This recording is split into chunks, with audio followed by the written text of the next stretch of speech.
Hey, man, say, man, it's the kid that did Sauce Walka, man. Right now, we on Bootleg, Kill, splashing in high fashion, dripping and never slipping. Ooh. Hey, before we get into the interview, man, shout out to Imperial Extraction. Let's crack open some of this world-class dank right here. The Gush Mints, oof. Listen, cultivated weekly, grown by the best cultivators on the West Coast, THCA flower, that's super good gas. They also got the pre-rolls. They also got the vapes. All of it, 15% off right now, delivered right to your door. That's right, it's getting delivered to your door. It's THCA, it is legal, it's going to your door. All you gotta do is be 21 and up. Go to imperialextraction.com right now and use the promo code BOOTLEG15 and you'll save 15% off site-wide. All right, let's get into the interview. Yo, Bootleg Kev Show, man, special guest in here.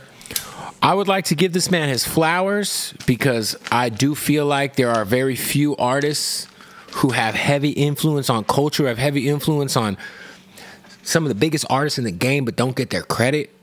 I would like to say Sauce Walka, one of the most influential rappers of the last decade or so. He is here, the H-Town legend. Ooh. I appreciate those flowers. Those are very truthful words, you know what I'm saying?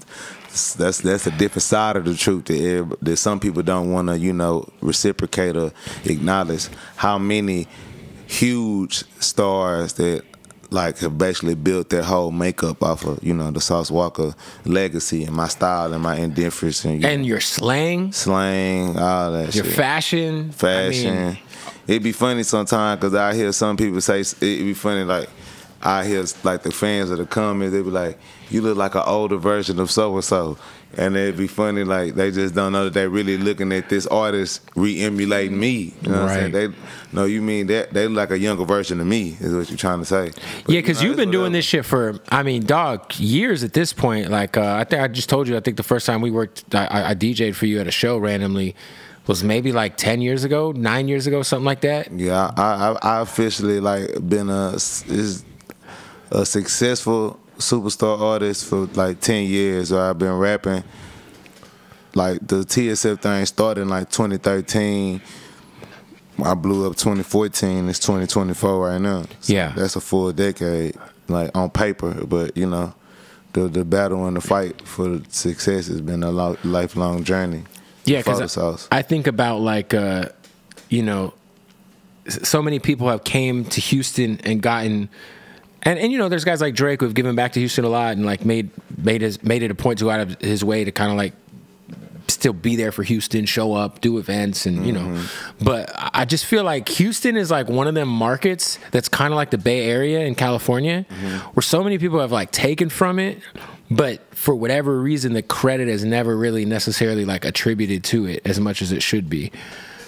I feel that it's like a 50-50 stake in responsibility for that truth, like which that is 100% the truth.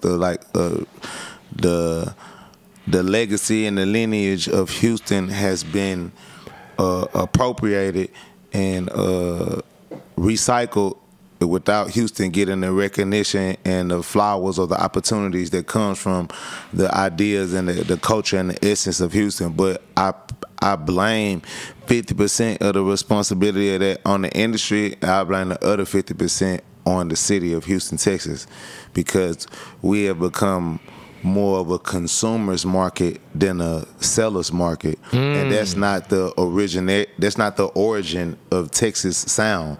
Not even just Houston, Texas as a whole. We're known for being independent artists, wholesalers of music. Coming by these CDs out the trunk. Coming by these CDs out the trunk. You know what I'm saying? Self-distributed. Self-distributed. Selling it. Rap-A-Lot Records. What are we talking about? Rap-A-Lot Records, Asylum Records, Screwed Up Click Records, Swisher House, Suave House. Yeah.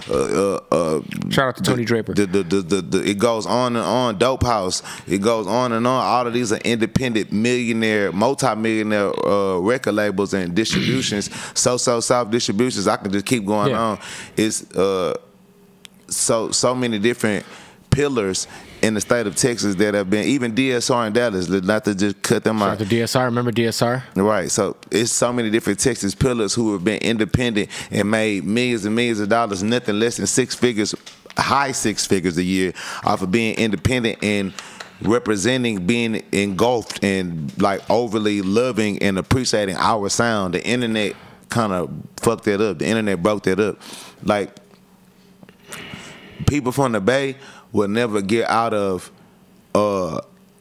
enjoying and representing the cultures and the fruits of Bay Area ways, like the hairstyles, having a ducktail or the long dread, something like that. If one part of the Bay, if we doing this in Sac, then we're gonna do this in Vallejo. If we doing this Vallejo, then we're gonna do this in Oakland. Right. You know what I mean? Versus to where in Texas it's like, and before I get further to that point, when these hairstyles or these lingos, way of talking, way of dressing, whatever that y'all do that's Bay Area shit, when it hits the internet and the internet doesn't necessarily agree with it or feel like that's cool, like they was like, that shit look weird, that shit lame, that shit woo, then the Bay Area is not gonna not continue to act the way that they act because it doesn't fit in with y'all. It doesn't fit in with the way people dressing in New Orleans or the way people dressing in New York with the drill scene. The Bay doesn't give a fuck about that. Right. The Bay is gonna be the Bay. If we thizzin', we thizzin'. If we, you know what I'm saying, whatever we own, pimping, whatever style of music that we own, they own it. Versus to where it's in Texas, like, you have a large amount of our community that wants to fit in with what they see on the internet more or less than continue to create and be indifferent on the internet. And own your identity. Like, when you go to Florida, they own their identity. The gold teeth, the dunk cars, the style of dressing, the wick hairstyles, the Haitian culture. Like, all of this shit is things that empowers their culture. It empowers their music. It empowers their economy as well, because there's certain essence and things that you have to go to their market to buy if you want it done correctly. So it's like with Houston, if you want a correct iced out grill permanent in your mouth, you're gonna come to Houston. If you a rap artist and you want your teeth to look, if you want to compete with the teeth that's going around in the world and the jewelry that's going around the world and not look like you spent less money or got some bullshit, then you gonna go to Texas and you gonna go to the right people that's the best at doing it. Plug Geo, Johnny Dane. Right. You see what I'm saying? So it's when it comes to the essence of music and screwed and chopped culture or dressing a certain way that represents even the cars. The cars. I was like, even we think about that in the last decade, Sauce Walka is the only Houston, Texas rapper to have swankers on his car and vocalizing and publicizing to the world. I'm the only nigga that did that. Right. Yeah, it is interesting to think. That's weird. Because when I was like, obviously, shout to Paul Wall and all those guys, like, that was like the first time I ever saw those fucking rims. Yeah. And salute to Paul Wall, like our legends. Mike Jones, Slim Thug. All our legends, they keep the fruits of our culture, you know what I'm saying, dumped like in people's face permanent. They keep it like existing. They keep it like, you know what I'm saying, to the forefront. We talking about the younger generation.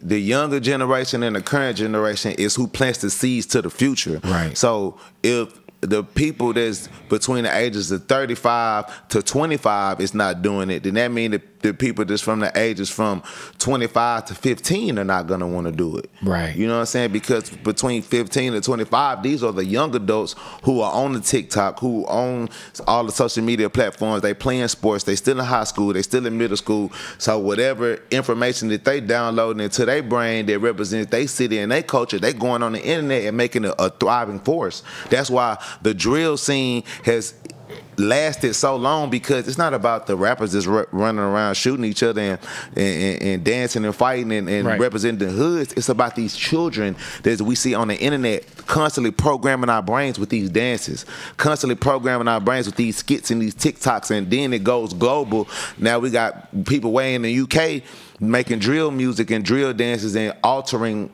what's the biggest wave of style in New York. So therefore, you don't see how that creates money, and it creates wealth, and it creates an identity, and it creates a respect factor in the music industry, where the companies and the powers that be, when they want to utilize that sound in a commercial because it's going to bring sales, it's going to bring engagement. If they want to utilize the settings or one of the stadiums in your city, they still have to incorporate the music scene and the culture that's in that city within those events. Houston missed out on that for a 10-year span while we were still having like huge events happening in the city. We had Super Bowls, we had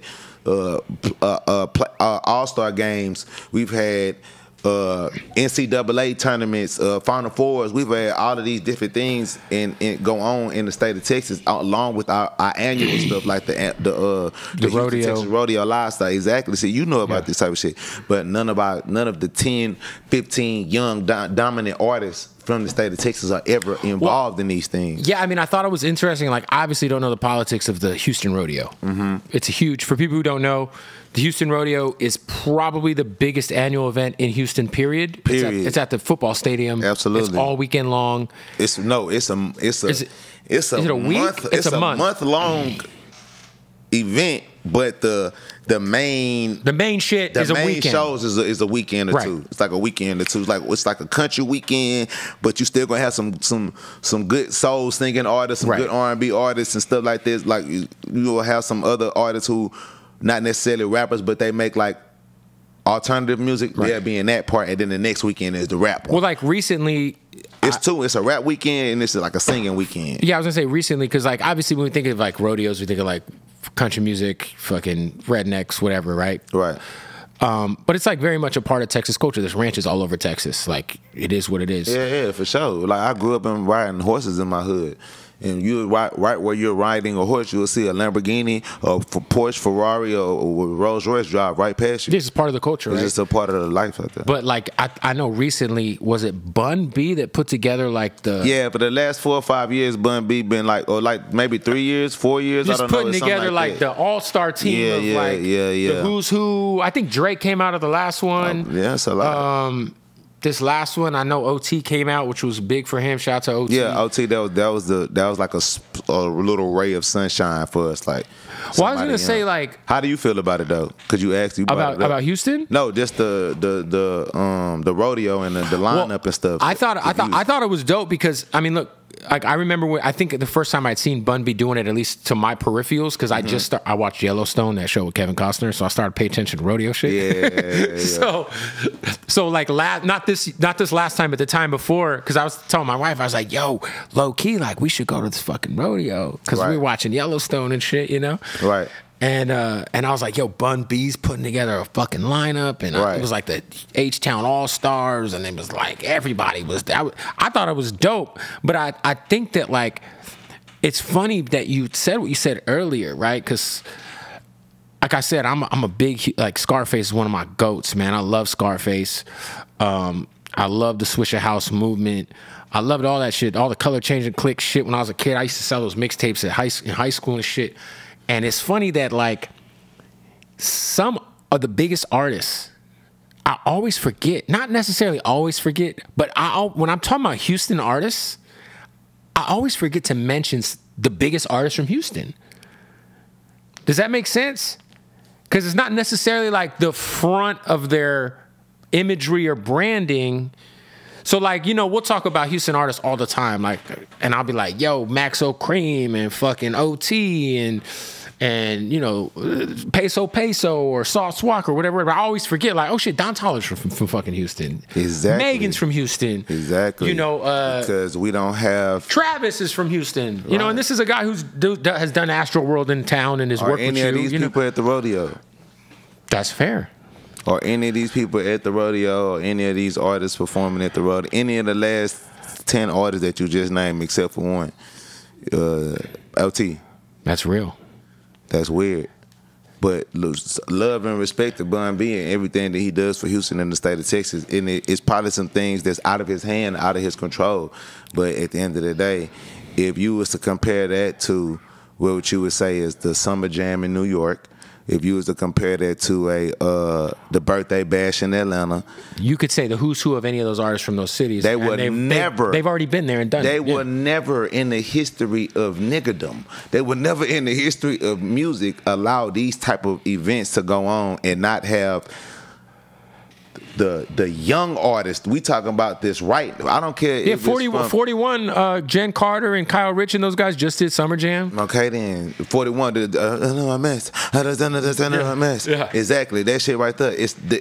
That's what makes sense. That's what keeps them at the top of media. That's what keeps them at the top of gatekeeping. That's what makes it to where when an artist blows up, you have to touch the New York market. You have to touch the California market because they understand recycling, the power of their generations. We don't have that. Right. Because we have so many people that wants to hold the gate and all you're doing is you're making us obsolete to the rest of the competition around the world.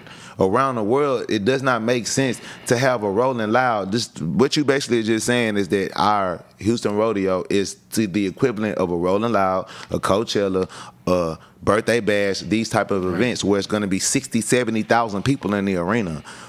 Why would you not? And of these 60,000 people, 70% of these people are within the age group of the artists that are the existing artists right now, from 30 to 25 years, from their 30s to their 20s. None of the performing artists are in their 30s and their 20s, though. Every performing artist is in their 40s or their 50s. That's real. That's to say that that's a problem. That's weird. That doesn't make sense. I've had talks. Period, though. But it goes bigger than the. I'm not trying to make like this whole interview about. No, for sure, but it's important about the what is it called again? The rodeo. Right.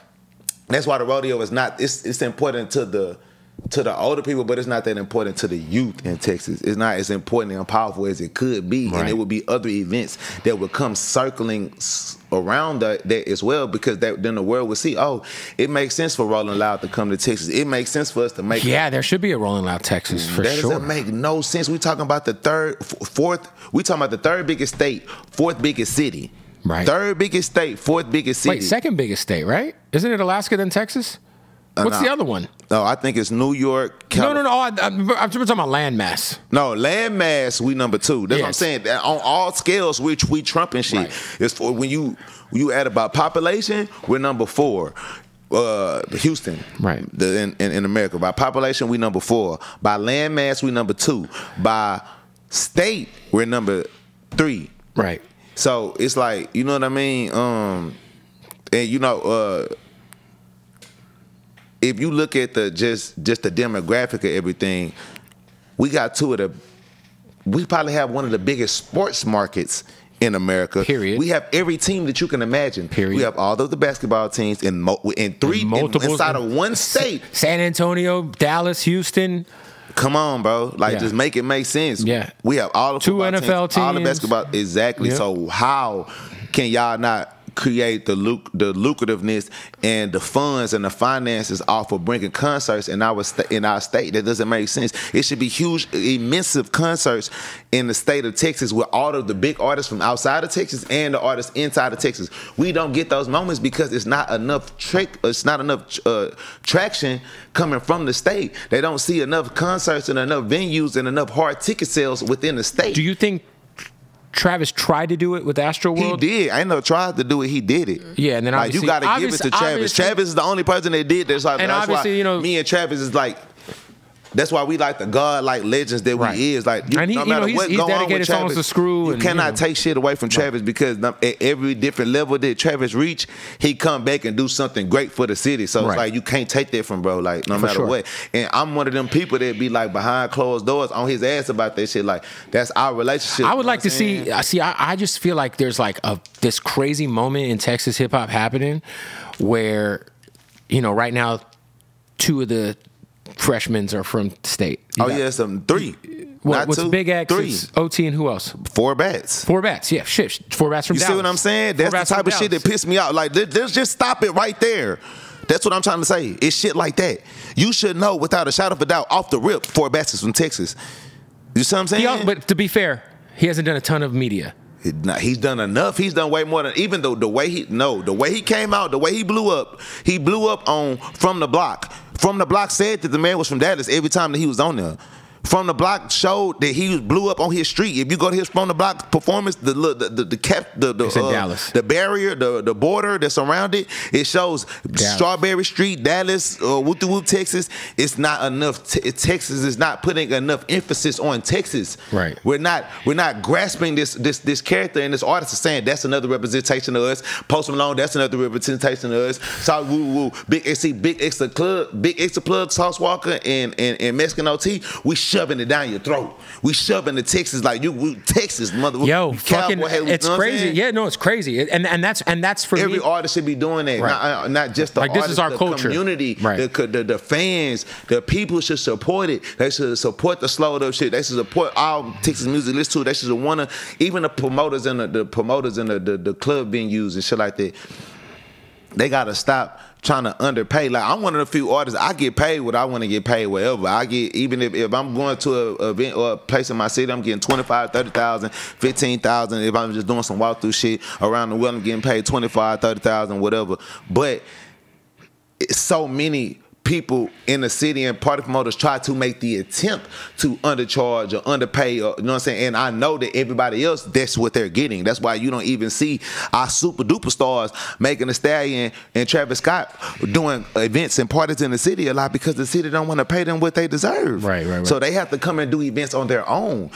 Hey, my tour's coming. Right. Atlanta, exactly. Atlanta and New York is not going to allow that. Right. California is not going to allow that. Once Blueface is Blueface, we're paying him. Once Kendrick is Kendrick, we're paying him. Once YG is YG, we're paying him. When Lil Baby is Lil Baby, we paying him. Whoever in Atlanta, we paying him. Who the new nigga that's singing, that's making all the singing songs? Yes, I don't know about names. He just popped up on the internet with all the red cars. The tall nigga, huh? Nah, he from Atlanta, bro. The new Atlanta artist, bro. I forget about name. He got the 22 chain. I see him on the internet all the time. I just don't know about name like that, because I'm you know what I'm saying? But regardless, they're supporting this man. The nigga they be singing, he like the Atlanta. He on his way to being an Atlanta Royal Wave. He's doing a great job. Whoever the nigga is, y'all know who I'm talking about. He's doing a great job. And he got just popped out 10 red cars wrapped up. He just did a concert. Everybody in the city showed up. Who the fuck is he talking about? Damn, what's the nigga name, bro? He just it'll come up. Honcho. I forget who he did the concert with. Somebody Honcho just had a very successful tour. He's doing great. He's doing good. But it's a combination. He's making great music. Yes. Good image. Yes. But it's a combination of his city and his state. It's pushing him. Right. We are pushing him. Florida, they're gonna push Kodak. They're gonna push whoever is Wiz having my young nigga that's doing his thing right now. Shimmy, like whoever is the nigga that's emerging, that state and that city is gonna push that. We love this culture, we love this sound. We don't care how different. Even let's talk about this kid. This kid is a perfect example and embodiment of what I'm trying to explain. When you have home court advantage of your city and your state supporting what you do. I don't know this kid name either, but you know exactly who the Jewish kid rapper that's from Florida. B.O.P. Kosher. I never knew what the fuck his name was. Kosher, the B.O.P. Kosher kid. Look how he is dissected. I have to say it like this, but just black culture. Even though he of it, like just because he white and he Jewish, that don't change nothing. You are of the culture. You are proving that you're not a poser. Like you really, this is your lifestyle. Right. But marketing wise, as a product, we talking about business. Right. From a business standpoint, he made his module off of black culture and re-emulated it and still kept I'm a white Jewish kid involved. Yeah. He's still wearing the Jewish hat. Yep. You see? You see now how I broke it down to you? Now it's coming together and making sense? It's like the little things that like, hey, what I am is in your face. And that's what matters. That's why I think the wicks like a Florida person, so therefore everybody in Florida is like, why he rapping like us? Ooh, he got the Hastings in the videos with him. Right. These are his everyday friends. It's not just for video. This is who I genuinely be with. Right. I share the hairstyle. I share the rap style, but I'm different. I'm white and I'm Jewish, but I'm not gonna act like I'm not white and I'm not Jewish. And it's the beauty of all of these different ingredients. I mean, Big X's first hit record that's platinum Texas. is "Bitch, I'm from Texas." I'm from Texas. Like what? It's simple as that, but that's what I'm saying. It takes OT. The song's called Johnny Dang and Paul Wall's on it. That's what I'm like, saying, what are we talking about? But understand, if me, Big X, and OT and all us was able to like explain this same shit, like We all are kings and gods and superstars in Texas, but the way we are loved and appreciated outside of Texas versus Texas by the powers that be, the fans too, but the fans are not always in the position. Where the fans' powers come at is the streaming, the posting, the playing, and the representation of us being them, like a sports team. All right, got to stop the interview to tell you about our folks at Blue Chew. That's right, you've been hearing us talk about Blue Chew. Give you a little extra pep in your step in the bedroom, you know what I'm saying? Let me tell you, Blue Chew is just amazing. A lot of people want to know if it works. Well, this is what we're going to do, man. We're going to give you a free month of Blue Chew supply. All you got to do is go to BlueChew.com and use the promo code Bootleg right now. Now, what is Blue Chew? It's a unique online service that delivers the same active ingredients as Viagra and Cialis and Levitra, but at a fraction of the cost and in a chewable form. It's super simple. You sign up at BlueChew.com with that promo code Bootleg. You consult with one of their licensed medical providers online. You get approved, and then you get your prescription within days. No awkward visits to the doctor. No going to the doctor and talking to some old white dude about why your dick isn't working. Let's be honest. It's a little embarrassing. You're sitting in the fucking waiting room. You're looking through a 3-year-old Sports Illustrated magazine, waiting to get called in to go tell someone how your cock is not cocking. All right? Don't trip. Blue Chew's got you, all right? Use that promo code right now, BlueChew.com, promo code Bootleg, and try a month supply for free, all right? Also want to give a shout out to the good folks at MyBookie. That's right. Listen, man, MyBookie's going crazy. Obviously, baseball season is booming right now. So, I just got good at betting on baseball, too. Trust me when I say there's really money to be made. But the dope thing about mybookie.ag, you sign up right now, use the promo code Bootleg. When you sign up, you're going to get that first deposit bonus, free money to gamble with in their online casino, and the casino is lit. What are you into? Blackjack. They got the live blackjack. You could watch the dealer. You could tip the dealer like you're in wherever you think you're at, Vegas, whatever. They also got the roulette. They got the craps. They got all the slots. If you're into the slot games, if you're into whatever you're into, bro, they got it. MyBookie.ag. Sign up right now. Use that promo code Bootleg. When you get that new account, they're going to give you that first deposit bonus. Yes, so go do that. Let's get back to the interview. And you've always done a good job of, like, bringing up your crew. Obviously, shout out to Peso and Sauceman and all those guys. But, I think that the two people we're talking about, OT's doing the same thing with Drody. And shout out to the Sixers. Yeah. Shout out to Big X. Yes, we're doing our job. Rosama. The rappers, all them good. Rosama, great artist. Rosama's hard. Hard. The other bro that's with... what's his name? Young Hood? The dude who freestyled for like 20 minutes on the show. Yeah, his other artist. I think his name's Young Hood. I was doing something. I called him Hefe. I knew him like before. He's hard as fuck. He been a rapper. He been like I did a song feature with him years ago. Like great artist. My point is that it's a problem that so many Texas artists who bring up these great groups of artists, who bring out these coalitions of artists, these record labels of artists, it's very rare. Like this is probably finna be one of the first times in a second that we starting on the second decade period, like after me being who I've been in the rap game and opening this door, like I'll open these doors for these people. Me and Say Cheese TV. Shout out to Say Cheese, man, one of the biggest platforms. Together, we created what Texas is today. Right. Like that's without a shadow of a doubt. You know what I'm saying? But and he's got his label too. I know he signed. Yeah, he's doing a great job. Sean Cotton is that boy. Like he him. But again, like I was saying, like it's BFB the Pac-Man is who he signed. Yeah. Right. Yeah. It's the fact that all of these, not just the superstars, the best friends, supposed to be household names, like how in these other cities. The other cities, bro, it would be a main artist friend that ain't even a rapper. He getting shout outs from these other big rappers on songs. He getting endorsements. He's in the other artist videos that's from another city while their main artist is not there. All of this shit matters. Product placement. Right. This is what programs the brain. This is what programs the brain to see who is who and who's not, who's famous, who should I be following, who should I like.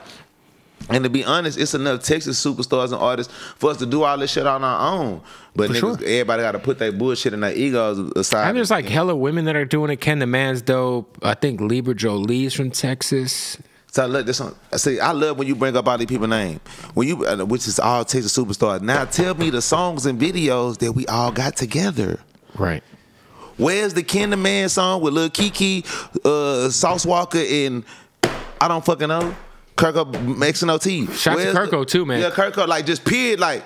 If you go to another city and state, you could go grab just one artist. Like you can go grab a fucking Jadakiss and then grab all the new artists that y'all did a song together, and they did mix it up with the. Kiss has been on Griselda shit, Millie shit. I mean, go on and on and on. Yeah. Ice Spice, she gonna come straight out. Oh, I'm French Montana over him. This person, I'm this person. Like they is passing the ball. And then they shooting a video, then they going to the radio and they pressing the radio from both ends. We got the label pressing the radio. We got the young community artists pressing the radio. We got the OG artists pressing the radio. So therefore, we get the result.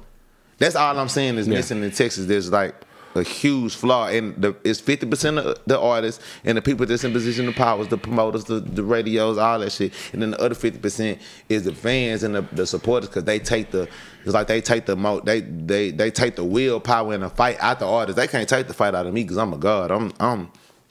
I'm him with music or not with music. Right. But there be a lot of young artists that left the trap. Well, I feel like too, like I think what's dope about Texas is there's been guys like you, guys like Trey the Truth, guys like Bun B who've like at the very least just been very instrumental to like there are leaders coming out of Texas. Like whether or not like you know the stuff is going on that we're talking about is happening or not, at the very least there is like, yo, if you're in fucking LA and you're going to Texas, there's like 2 or 3 people you're like, well, I gotta fucking see what Sauce Walka's on, or I gotta go tap in with Trey Day, or you know, I gotta go to Trillburger or some shit. You know what I'm saying? Like even if you're it's pillars, it's pillars in the city. That, you know what I'm saying? People that you gonna fuck with and respect. But if you come into the town and you just, you know what I'm saying, you trying to be all the way green light, you check in and just be with the people, you gonna come to Jay or you gonna come to Sauce. You gonna come there on some. Shout out to Jay Prince too, yeah. Gotta say Jay. Of course, Jay Prince. Gotta say Jay. Yeah. You gonna go to us. T itself, you gonna go to Rap a Lot.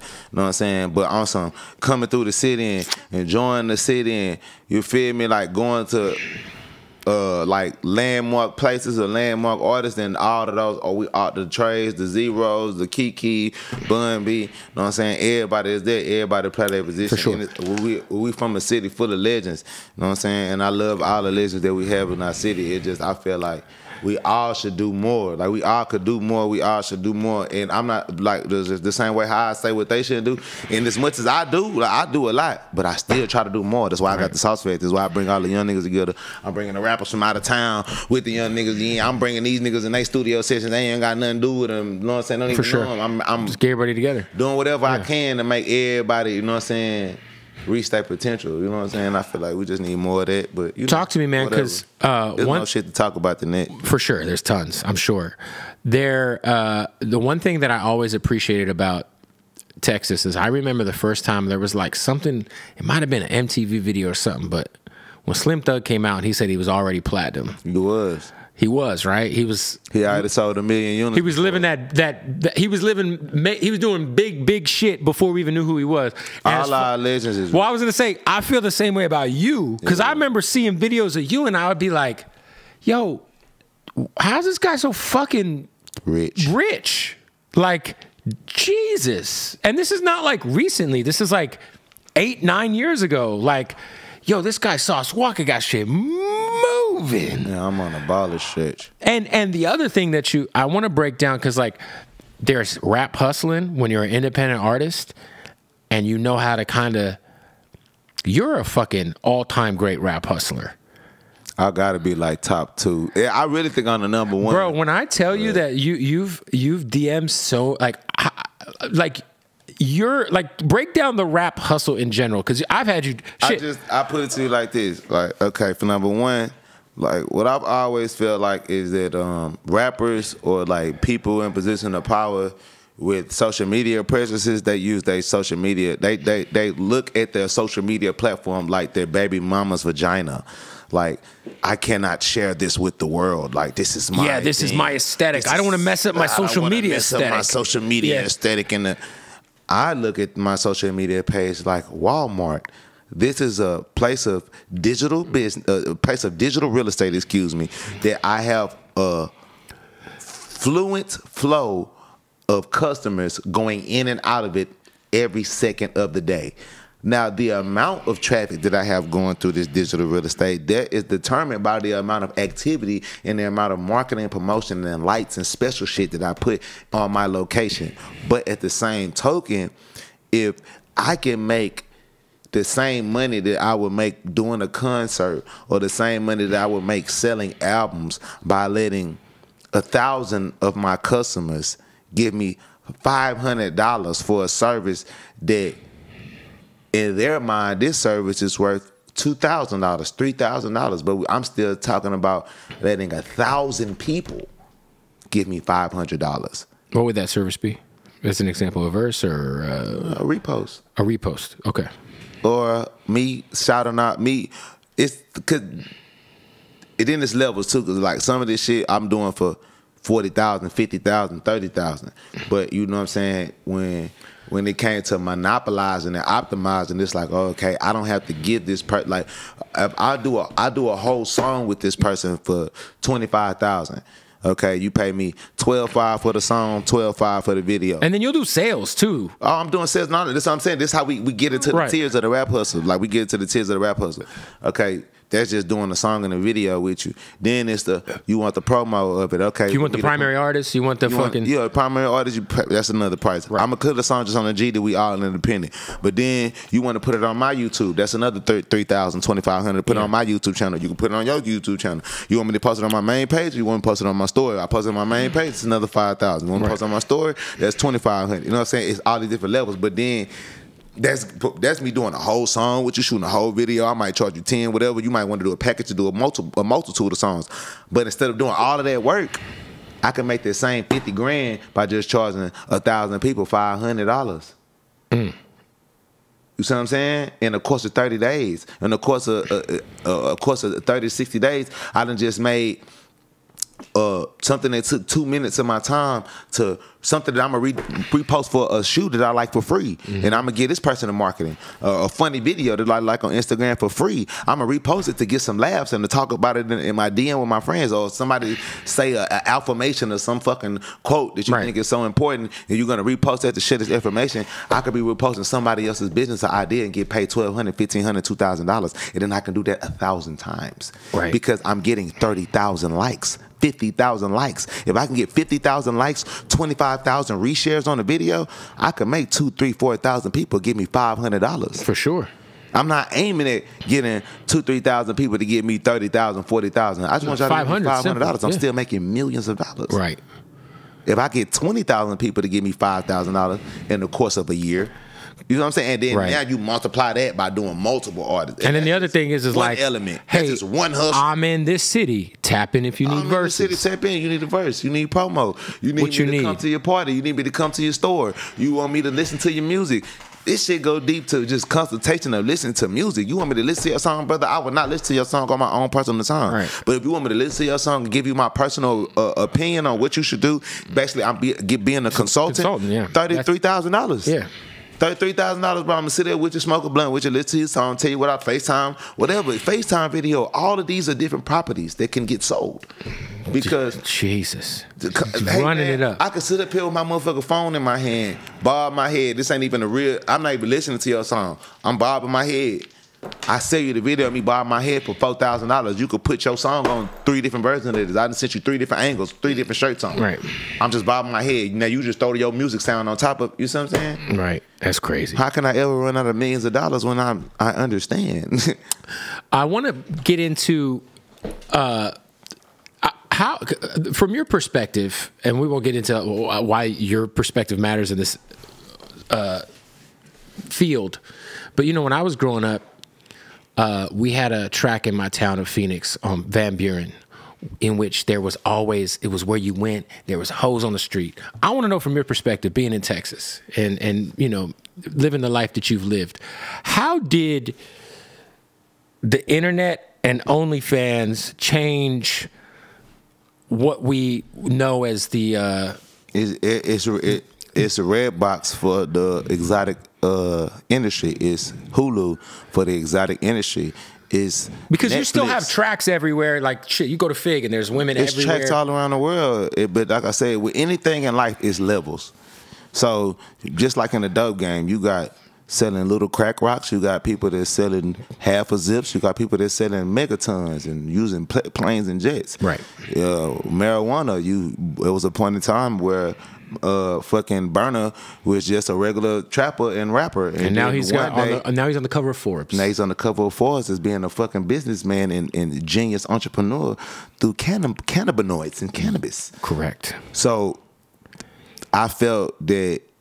Not even about what I felt, because before what I felt, this was already happening without my power or control. I'm just not an idiot that wasn't going to evolve with the timing. If everybody's playing PlayStation 5 and Xbox and they seeing the maximum graphics and they getting the maximum download and gameplay, why would you still play a fucking Game 64, Boy? Yeah. Why would you still be on the 64? Right. Now you still taking the risk of your game breaking, your game overheating, motherfucking cords busting, with all the old problems that come with the old way of doing shit. The old way of doing something came with an old way of problems. Exactly. I'm on a whole nother level of life as a human being, not just as an individual of the game. I have a lot more to lose. I have a lot more knowledge and information. So it doesn't even make the first level of this. It doesn't make sense for me to have people that I'm associated with walking up and down the street and doing that, because that's already the low tier of this game. That my mind is already past that. You got this girl walking up and down the street for $400, $500, $2,000, $3,000, bro. I'm putting this girl in the air conditioning for 20 or 30, and then that was a level that I succeeded. That was a strip club. Once I succeeded that and it went to the internet, now we talking the same thing that we talking about with the Instagram promotions. And now we're talking about pictures. There's no physical contact. Right. So now these women who are my girlfriends, the people that I'm associated with, now you putting them in a position where they keeping all of their dignity, keeping all of their sanity. They don't even got to leave their house. They don't have to leave their house. They don't have to be touched and talk to anybody or deal with anybody. Have no physical encounters with any other man besides you or who they personally choose that they want to be around. If you really think about it, you saving these people. You give and it's something that they want to do, because at the end of the day is, if I could make the same money that my body has to physically move and make actions to make by just taking pictures and editing it, right, and then posting it, I've hit the eureka mark. I've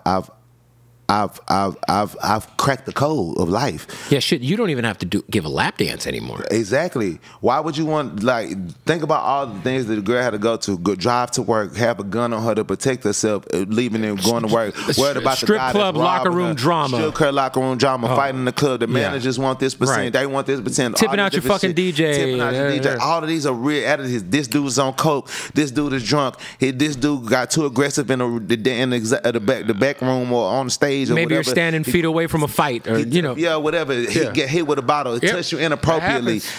Now you putting all of these things up here, and that's just the strip club. We ain't talking about being out in the fucking streets. No, that's just the club. That's just the club. Yeah. You saying that makes more sense or is more feasible than. And then that's another thing too. It's about, like I said, levels. The level of beauty or the level of woman that you are dealing with, or the woman beauty that the woman possesses herself, or how much investment does she put in herself, whether it's financially, going to the gym, dieting, right. All of those things matter. All of them matter, because your best bet might be the strip club. Right, but don't get it twisted. There's a niche for everything. They got fat women on there making money, ugly women making money. There's ugly bitches, old ages. Yeah. The internet has a space and a place for everybody. So is the day shift. So my whole perspective of how I feel about it is like, the goal of life is to work smarter and not harder. Yep.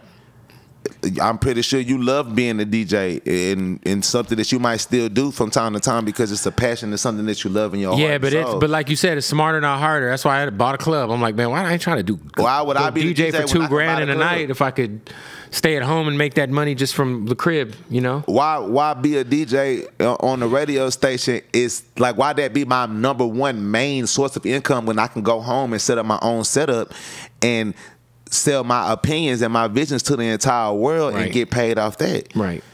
Well, I was going to say for you, because, there's like, when you manage girls on OnlyFans, the benefit of that is you have your network, because you have a very successful OnlyFans. Absolutely. Unfortunately, I've seen your dick many times on accident. Not on purpose. I never sought it out. Hey, it's a part of the game. On Pornhub, you'll click on something, and then there was one time I'm watching Pornhub, and I was like, I mean, man, I did my thing on there. I was like, is that... and I had to Google it. I said, "Is Sauce Walka?" I just typed, "Is I'm Sauce?" on her like this. This motherfucker right here. I'm on that hoe Exhibit A. Cause you wanna know why? Cause I come from a place where niggas go to jail for doing the shit I've been doing my whole life, and niggas don't come home for doing the shit I've grown up around and experienced my whole life, and fucking bitches and taking pictures of my dick and sending it to hoes. You was doing that for free. I've been doing that shit for free since I was in fucking middle school. For sure. Why the fuck would I be ashamed and afraid to do it on the fucking camera because I care about what somebody else's who gives opinion a is? fuck? I don't give a fuck about your opinion. I probably will beat you up. You probably not a gangster. You probably are not a better P than me on just regular elite, just game. You have not accomplished. You have not checked the traps that I've checked at one time, bro. You never seen $900,000 at one time in one day, and I've done it multiple times, bro. Like the money that I've made and the things that I've done in this world, and still having my fucking freedom and my sanity, nigga. I kiss the ground that I walk on every day, and I would be a damn fool to go to jail or.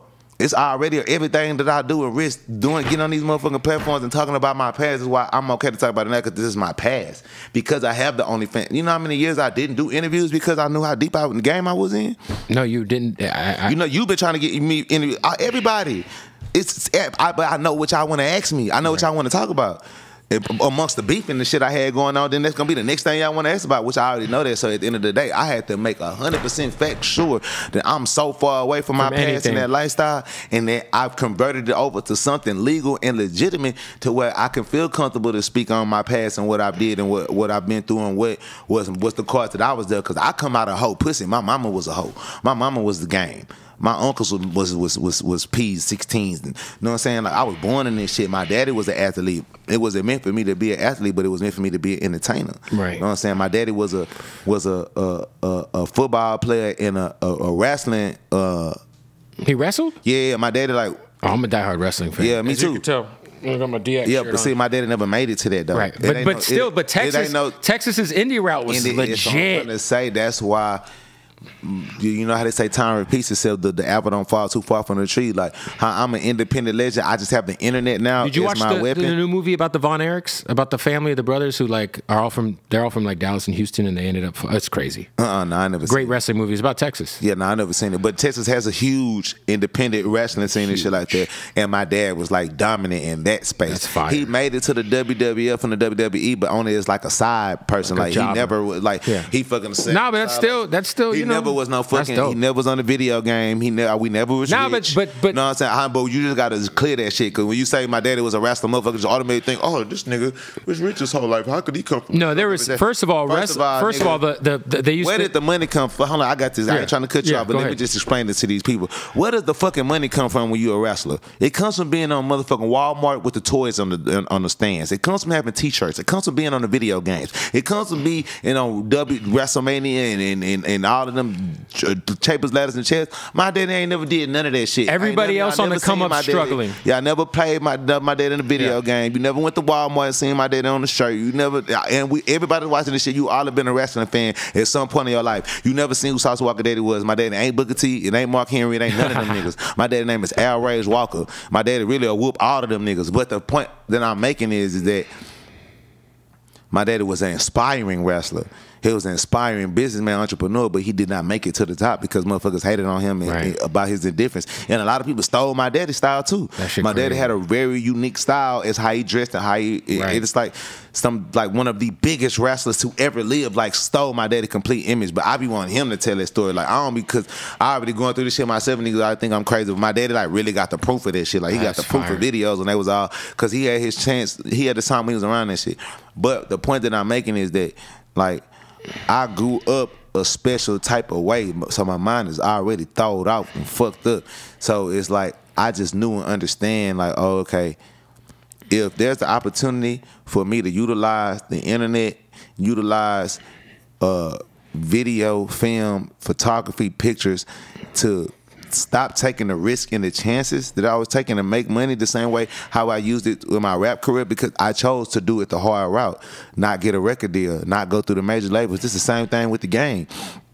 If you choosing to not take the sleazy way out that a lot of 16s do, a lot of players take, that's why I'm a different level than them, because they have no fucking integrity. Right. They would let a woman do anything, and they would fuck with any type of woman for some bullshit ass money. I don't need a bitch to make no money. I'm the money. A bitch need me. I've never needed a bitch. Right. I've never lost a woman that I wanted to keep. You know what I'm saying? I'm the prize, not her. So at the end of the day, when you have that alpha male mentality, you have a certain level of principles and certain level of respect factor about yourself. That what he think that it's the disrespectful, he think it's not playing out disrespectful to get on camera and fuck a bitch on camera when a nigga been fucking hoes and taking pictures with hoes and fucking hoes your whole life. It's a regular street nigga. I don't think it's. I can't even say on this microphone the things that people do in this game that I don't agree with and that I would never do and that I would never be associated with. And they do it front and center. And they do it front and center. You see what I'm saying? So with me understanding that, fuck what somebody's opinion is, how they feel about getting on the OnlyFans or doing the OnlyFans. This is the smartest way out. This is the most strategical, smartest, safest way out, because you can't say neither party doing this OnlyFans forced each other to do it. We both on camera fucking. Yep. You can't say I forced her to do this. And OnlyFans makes you upload all kinds of forms and all kind of shit. It's everything and needed necessary to protect your safety and still make the money. Yep. Why the fuck would you not do that? Yeah, for sure. So therefore, you want this girl to be trash. You want this girl to be filth and scum of the earth. You want her. You want this guy that only got $2,500 or $300, $400, $200 to be having an intimacy with this girl that you smoke weed with this girl. You sit in cars and hang around this girl. That don't make. If you have the ability to take this girl and put on pictures and posters and cards and motherfucking lighters and shit like that and make quadruple the amount of money that you was making doing this other shit, why you're wouldn't not gonna do it just because of the opinions of some niggas wearing some shiny suits? Because of your pride. Cause your pride? No, it ain't even about pride. It's about the motherfuckers worried about the opinions of other niggas, other players. That's like if Steph Curry cared about the opinion of everybody else saying that he shot too many threes. Like, yo, you shoot too many threes. So that's not how the game's played. Beat it. Yeah. Beat it. Reinvent the game. Reinvent the game. It's like you mad at James Harden for the step back, and they did. They actually changed the rule. They changed the rule on his ass. That's despicable. That's so crazy. That's horrible. Like that's not fair. Don't be mad at somebody who has the intelligence and he found every loophole to find a loophole. I read even the fouls they changed. You didn't read. For sure. Don't be mad at me because you did not read, you did not study, you did not analyze, you did not look at all of the motherfucking constituencies of this game that we both are playing. And what are the proceeds? What are the pros and the consequences? What are the cons? What are the pros? You didn't look at that, and you didn't take a deep dive into it because you just worried about making a couple dollars and being accepted by some other niggas. I already know I'm greater than these niggas before I even come and get in y'all shit. The average P and the average person of the game want to be a rapper. Right. The average P, the average person that's in any form of the streets want to be a celebrity. Yeah. The average D-boy want to be a rapper. The average P want to be a rapper. The average hoe want to be a model. The average, like, let's be fucking real. All these people wish that they was fucking 6'6" and could dunk and run fast and be an athlete or a football player or have the musical mind, the creativity, the willingness, the I don't give a fuck nature to be a YouTube personality, whatever it is. Everybody wish they had star power.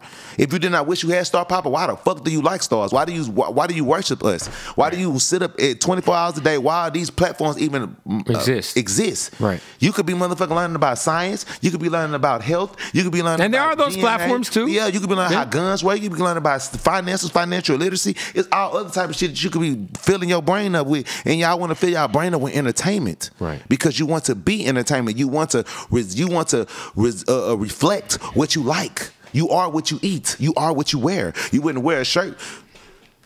You are, yeah. You know what I'm saying? Certain shit I can't say, but you know what I'm saying? You're not gonna wear. Let's just say this: a known evil. You can't even say that because people wear shirts with serial killers on it, and people accept. Oh yeah, people wear wild shit these days. Come on, so it's like, ugh. People like wear all kind of satanic shit. All kind of contradictive, bro. That's why I don't give a fuck. That's why I live in my own world. I live in my own reality, my own video game. I don't give a fuck what nobody think about how I do it, what I do. Make more money than me or do better than me in what I do.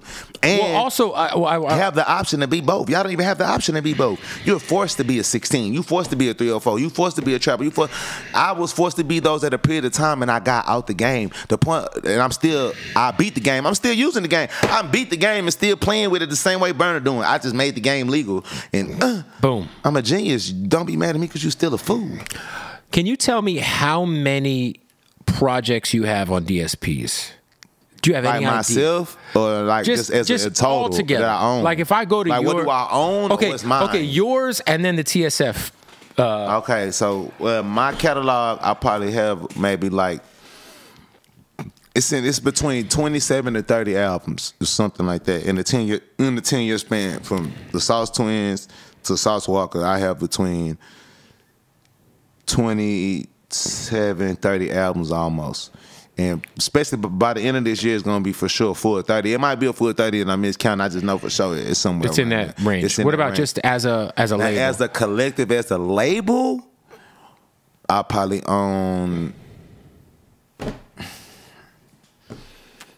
don't know, maybe 120 to 150 projects, like albums. Because like all of my friends, I got 50 artists signed to my distribution and my record label. 10 of them are producers that make beats and stuff, and they still have albums as well, like bodies of work as well. And then I got 40 some odd artists. It's a little bit over 40. It's a little bit over 53. But 10 are producers, and the other 40 artists are like artists. And some of the artists that signed to me, people don't even know that they signed to me or that they my artists or that we have business with each other. But I still are in on their catalog. So if you incorporate everybody that's signed to me that I have a 50-50 split with their catalog on, I probably got like 150 albums. Jesus. 150 albums. Would you say and that? Then if you look at that by songs, each album got like 15 20 songs on it. So I probably own, I don't know, 2,000, 3,000, 4,000 songs. I have a follow-up question for that, but I'm about to piss my pants. Can I take a quick piss break? Cool. Piss break! I'll be right back. Hey, we're about to kick off another interview brought to you by Hardin. That's right. If you're in Vegas, it's the #1 dispensary in the country, the craziest selection of premium cannabis. And all you got to do is shoot them a follow, Hardin_Las Vegas, HardinLasVegas.com. When you're in Vegas, tell them I sent you. Let's get into the interview. Hey, man, shout out to our family at Odd Socks, baby. First of all, I'd like to say our family at Odd Socks, our brother Obese is back. And we just want to say, welcome back, Obese. We love you, brother. And look, right now, man, you can go to oddsocksofficial.com, use the promo code BOOTLEG right now, and you will save 20% off whatever you order. They got the draws. They got the socks. My favorite, the Odd Socks Basics. I have them on right now. Also, they just dropped the slides, man. You get hot Cheetos slides. What are we talking about? You know what I'm saying? They got whatever you need, man. Cheetos, fucking Coca-Cola, Doritos, Ghostbusters, one of the greatest 90s shows of all time. One of the greatest cartoons ever, put Mike Judge on the map. How about some Beavis and Butthead underwear? You know what I'm saying? Look, whatever you're into, they got it all. All the crazy licenses, the most comfortable socks, the most comfortable underwear. It's all that I wear. Oddsocksofficial.com, promo code BOOTLEG, save 20% off. Let's get back to the interview. Back to your catalog. Yeah, so yeah, the catalog shit. Well, I had a question though about the catalog, because you said we got the vast number. Recently, you linked up with Empire, and I'm wondering, like, because obviously when you link with a company like Empire, it's a distribution situation, it's label services, but it's still being independent. But what was the timing for you to like make the decision to kind of link up with a guy like Ghazi and bring what you got going on in Houston and TSF together with what's going on in the Bay Area at Empire? It's a funny story because guys have been trying to sign me since the beginning of my career. It was just I was doing business with people at the time who just didn't see fit for us to do business together, and at the time I've always had control over my career, but I was trying to allow people to have management and have opinions and things of that like that, and it never worked out for us in the beginning. And when I finally found distribution, it was before I found a distribution on my own without Ghazi having any or Empire being anything doing a part of it. I found distribution in California when I was hanging with Famous Dicks. I met this guy named Wayne, and I started working with Create Music Group. Create Music Group, yeah. Right. And The guys who scrape the internet. They made me million. They Yes, made I me bet, a for more sure. of a million. I can't. I could never take that from create. Like Nah, them dudes. they made me a multi-million. I'm saying them dudes know how to scrape the internet for money, like Yeah. money that's out there that nobody knows. Don't You know. even exist. Yeah. When I first got with Create, this is like 8 years ago, and they like they filtered my whole catalog and like went through all my YouTube videos and all of just the bodies of work that I own that I allowed them to facilitate, and they came back with like 80 racks or some shit like that. That you didn't even know was out there for you. I ain't even know that was out there. And they're like, yeah, from what you're looking at right now, you could be making somewhere between $80,000 to $110,000 a month just right now. And that was like 8 years ago. So, you know what I'm saying? I got with Create, and I brought my whole label over to Create, and I left my catalog there. Like, but I still have probably like a 16 or 13 or 12 album catalog that's not with Create 2, that's with TuneCore. That was like from the very super beginning, yeah. premature Right. TSF stuff. You know what I'm saying? So when I got with Create, I started making nothing less than 5 to 6 figures a month for the rest of my life. From that point, from 7 years ago, Wow. every month, every 25th of every month, I've been getting a 6-figure to a 5-figure to 6-figure check, and that could be anywhere from $60,000 to $200,000. I've never got no more than $200,000 so far. Like That's still crazy. My goal is to get like $250,000 a month. So every 4 months, I'm making them. Yeah, independent. This just off YouTube videos and songs and on the shit. So. Like if someone uses your song on a YouTube video, get paid, and you use my name. right? If you use my artist name, if you drop a video right now and you put Peso name in it, I'm getting paid off of it. Peso getting paid off of it. That's just period. It's like a NIL deal, name, likeness, and Fuck, it's the that's same dope. shit. Anything that's associated with my name, even the YouTube, even in the Instagram videos, like when I go viral on Instagram and then it go over to YouTube, I get paid for that. And Create just, you know what I'm saying, they opened that door to like just really make me, my record label, and me and my friends an actual company, an actual business, to where every single of my friends and associates and counterparts on my record label all get a check on the 25th of every month. Like they don't gotta call me or ask me, or we don't argue about it. Like, of course we still gotta do business and, you know what I'm saying, filter shit out or consolidate shit, make it smaller, or like do audits on our shit, right, just to make sure everything correct. But like, you know what I'm saying, all of my friends, if you dropping music and you shooting videos, then you making money. We all getting checked. Everyone's getting paid. You paid. don't have to do a concert to get paid. You don't have to perform or do a feature, or, you know what I'm saying, you don't have to be on these festivals to get paid. You getting paid 10 bands every month, 8 bands every month, 12, 13, 14,000 a month. You know what I'm saying? Like some of my lowest tier artists getting 6,000 a month. Crazy. You know what I'm saying? This on some cool shit. That's So 60,000. obviously Create was great for you. That was Create. So when you talk about the Empire shit, it only made sense for me to sign a deal of any sort with any company that was only if they was gonna allow me to not bring my catalog with me. Because most companies, when They you want got a you- catalog like you, they're like, yo, we're going to need to bring that catalog over. Period. If you want some millions of dollars from us, if you want us to do business with Because you, if whatever we do together don't work, the catalog's still going Catalog to is- bring in that bread. We're going to recoup long term. yeah, I wasn't going for that. Because that's not, to me, that's not fair business in music when you Y'all are. ain't had nothing to do with what I did back then. Absolutely. But y'all wanna eat off And I of was that, with yeah. you.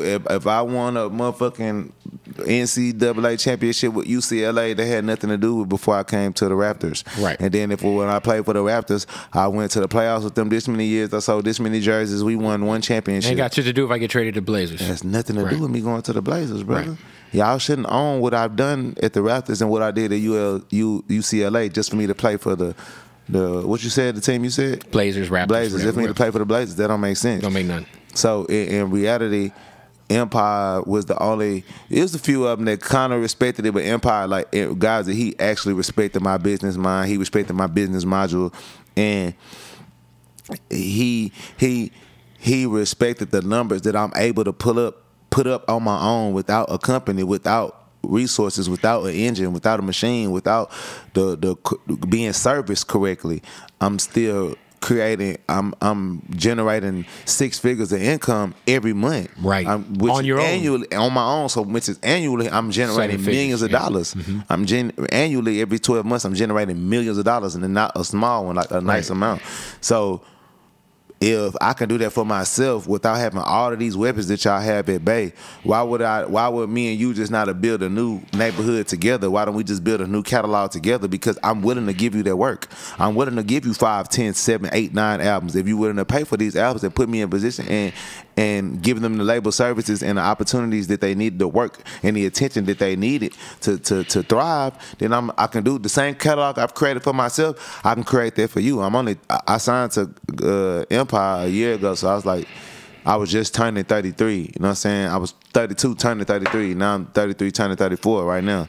So you know, I'm still at a great position in my career. I'm in my prime. I'm young. I'm still in, you know what I'm saying? Some of our biggest artists had their biggest hits from Jeezy, the 2 Chainz, the Dolph, Ross, Lil Wayne. This is they golden eras in their 30s. You know what I'm saying? The initial stage of their careers in their 20s, but most of those guys really career started late 20s, really 30s, to be real. Now we living in a new generation where the average starts in their teens and their 20s and shit like that. Right. But not for sure. No, I just thought it was interesting because I was like, yo, like you're an independent juggernaut. Ghazi's an independent juggernaut. Like, and I'm a small Empire kind of like. I'm nowhere near what Empire right, is. But TSF is a very small, I'm a small indie major, like. I got a staff, a back office. I got two commercial places of business, 2 compounds where my company is ran and facilitated. And, you know, Ghazi was just the only person who was like, you know what, I see what you got going on. I respect it, and I'm willing to fund it. I'm willing to give you more finances, more weapons, and I don't want to own your catalog. If you feel comfortable at one place at a period of time where you're willing for me to give you XYZ amount of millions of dollars for your catalog to bring it over here, then we can do that. Well, I kind of then, you know, like really made it clear with them, like, I just don't want to sell my catalog. I just want to live off of it forever. Right, yeah. Like, that's something I can go to get, whatever going on in life, I can live off that forever. That's why I tell people, it's like, obviously, depending on what that catalog number is, certain people have been getting like 12x what their catalog's worth. I ain't mad at it. If it's like, yo, $200 million, you know. So that's crazy. But still, like, for me, it's like. But like you said, it's like that long money. It's like it's forever. Like, we're humans, bro. People go through shit. Mm-hmm. We get in trouble. We go to jail. We wreck cars. Family gets sick. Family, mama need car. Mama need house. Auntie, little cousin just graduated. Business ideas, opportunities, spending habits, having fun, drugs, just whatever you like to do. Investing, all of this shit takes away from finances. It takes away from your liquid cash. It takes away from your capital. Yep. Having a catalog that you are in the green and you don't owe anybody recoupment, that's like you own a Chick-fil-A, 2, 3, 4 Chick-fil-A's, or you own some Walmarts or some car dealerships or something. After all the bills is paid, and this is the thing with the music shit too, it feels like it's all profit because you been did the work. Right. I been did the music. I been shot those videos. I been did the mixing and mastering. I been released these projects. That shit been paid for, but I'm still getting paid for it right now. It's like owning a movie company. It's a huge difference. Well, yeah. So I don't have to. A famous TV show goes into syndication, you're gonna get once paid it's off syndicated, that show. You're rich forever. Right. Whoever the fuck owns Fresh Prince of Bel-Air, Martin, any of these type of shows, Will Smith. We don't know if they did the correct business where they have a grandfather clause where they still getting paid, but those properties are still making brand new money in 2023, 24, 25, the same way it was making in 95, if not more, because syndication didn't exist. You can have the same property exist, and what you have to realize is that the Hulu is its own universe. Instagram is its own universe. There's people that use TikTok that don't use Instagram. There's people that use Facebook. Facts. Same thing. There's people that I like Amazon Prime. I don't like Hulu. These are all different universes. And shout out to The Boys. Great show. Right. I love The Boys. Fucking Homelander's a Homelander. He's crazy and the fast dude. Homelander's a motherfucker. Homelander and the Shield guy. Yo, Homelander might be the greatest villain ever. Enthusiast. Greatest villain ever. Like, he's up there. I think Omni-Man got him. Omni-Man from Invincible is crazy. I think Omni-Man got him, but I definitely like Homelander. But Prime got the 2 villains though. You ain't lying. You see what I'm saying? So you got people who are like, I like what I like, and I just want to watch this. Right. Talk about wrestling. When WWF was WWF, you had people that there are people who are only watching WCW or ECW. Exactly, for sure, exactly. For sure. So if you have the blessing to have a property that's a streaming property, it means that it makes an infinite amount of money. You never have to resupply it. With water, you have to resupply these water bottles. Food, you have to resupply agriculture. With a streaming property, once it's there, it's making the same money as water, food, oil, and gas, but you don't have to replenish it. Right. It's just there. It's Right. streaming. So if you have something that does well there, you're making money there forever, no matter what you're doing. That's why we're doing this right here, because once you upload it and you put it out there, it's gonna be there make forever. Forever. Yeah. So when you own your catalog, you own your music, you are in that space. You are in that spectrum of people who live a lifestyle of like a person that's won the lottery or something, and you chose to not do a cash out option. But you get that bread every month. I got a fat ass check, so that means I can never go broke. That means I can, whatever amount of money that you get, let's just say you get $300,000 a month for the rest of your life, you can spend the entire $300,000 and there'll down be another to zero. 300 the next month. That's crazy. Yeah, it's crazy. Yeah, but that's what owning your catalog as an independent artist means. Like, if you're successful, for sure, you're getting a guaranteed 90,000, 120, 150, 140, 125,000 guaranteed every month. I can flush 125, and this has nothing to do with all the extra money I make. And I'm getting 200, 180, 190. But this had nothing to do when I'm going to get 20,000 over here for this song, this show. I'm getting 8,000 for this post. I'm getting 10,000 to wear these clothes. Yeah, no, it's like at the end of the day, the streaming's one thing, but if you think you're just gonna drop one album, like you got the numbers, so you got the catalog to where it all makes sense. But like you have to use the music compound interest. You have to put the work in. Well, you have to once you put the work in, you also have to understand you have to use the music as a vehicle for monetization on all other fronts, because you're really selling a brand. You're not selling your music. Right. Well, it's interesting because I feel like early on, you, at least from a fan's perspective, I feel like somebody who's not from Texas, someone who wasn't like all the way plugged in with what you were doing, I feel like when you would pop up on my algorithm, it would be usually for negative stuff. Yeah, it used to be. That was like usually my thriving force was controversy. And it was always controversy. I wasn't initiating though. But I was going to say, do you feel like there was a negative aura when your name would get brought up that you had to deal with? Absolutely, without a shot of a doubt. I am the guy that beat the black ball. I'm the black nigga that came out balling. I mean, shit, that's a bar. They threw the black ball at me, and I came out black balling. Would you say the industry tried to blackball you? Whoever threw the ball, it missed. It was an actual thing, though. Whoever threw the ball, it missed. That's all I'm saying. But that comes through having cat-like agility, matrix-like reflexes, and extraneous work ethic, and the immense amount of talent. And understanding the schematics of what I'm going against. Right. The strategy, the game plan, making the money, buying the cars. Right. Like, you know what I mean? I understood. I was going to say, like, I think back to you doing the BET Cypher 2 years ago? Mm-hmm. That was about 2 years ago, right? I think so at this point. Yeah.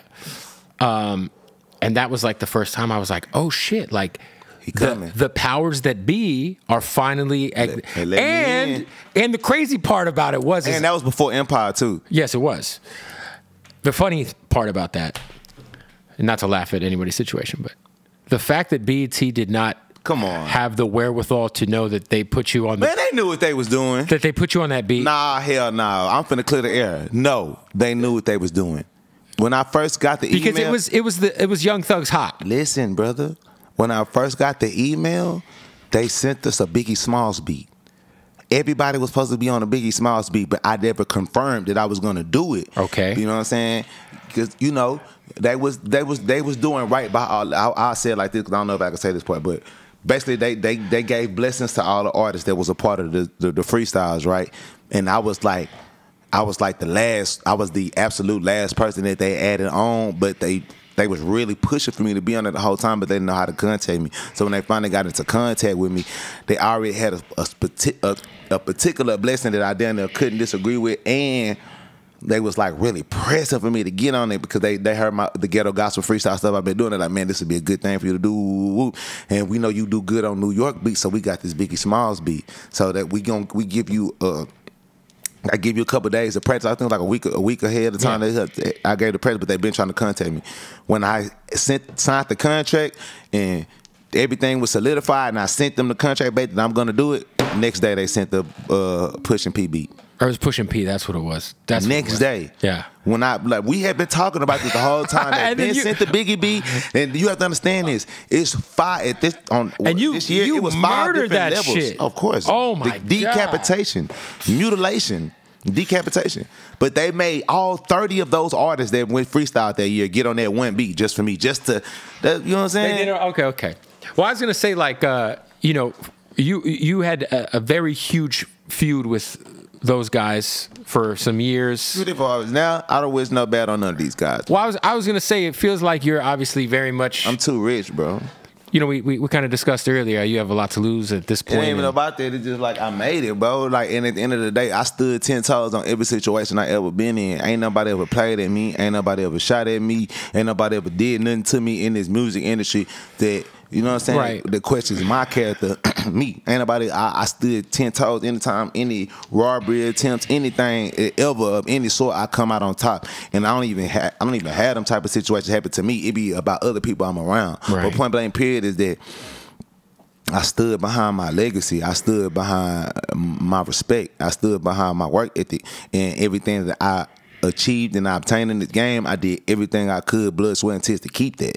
So when it comes to the end result factor, like where we are now, it's a thing of people just honor and respect the fact of what I've been able to accomplish the way I did it. They know I took the long route. They know I didn't take no shortcuts. They know I people were around. taking credit for shit that you did. Words that you come on. They know people stole my style. They know people stole my image. They know, and I used to fight and argue over that shit, but it's like now it's to the point where I've done enough accomplishments. My accomplishments are different. My accomplishments are not these platinum plaques on the wall. My accomplishments are not the awards and shit like that or being on the charts that people like, you know, use on the stats margin to compare the two. My stats is being a multi-millionaire independent, owning real estate, everything. owning my catalog, having 50 artists on my shit, $250,000 cars and up,